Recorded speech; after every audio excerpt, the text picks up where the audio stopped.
Hello বন্ধুরা, সকলে কেমন আছো? আশা করছি সকলে ভালো আছো। আজকে সকাল থেকে মনটা খুব খারাপ। এতদিন হলো বাবা এসেছিল, বাপি এসেছিল, 1 মাস হয়ে গেল। কালকে রাতে বাপি বাড়ি চলে গেল।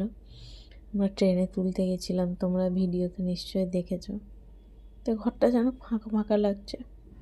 সব মেয়েদের কি একই রকম কষ্ট হয়? জানি না এটা সব মেয়েদেরই হয় কিনা, আমার তো খুব কষ্ট হচ্ছে। 1 মাস বাবদ এসেছিল, সবসময় সামনে সামনে ঘুরছিল নোট নোট করে।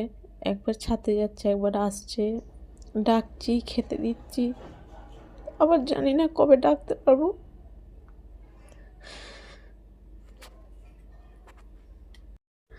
জানি না আবার কবে আসবে, আবার কবে এরকম করে ডাকতে পারবো। বাপি এসো চা খেয়ে নাও, বাপি এসো ভাত খেয়ে নাও।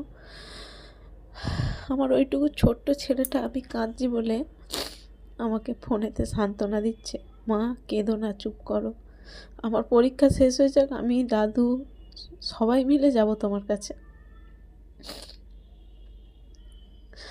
ছেলেরা বোঝে না মায়েদের কষ্ট, যে একদম কাঁদবে না মা, আমার পরীক্ষা শেষ হয়ে যাক, আমি যাব তোমার কাছে, আমরা সবাই যাব ঘুরতে তোমার কাছে। প্রবাসী জীবনটা কতটা কষ্টের, তাই না? যারা প্রবাসে থাকে তারাই কষ্টটা বোঝে।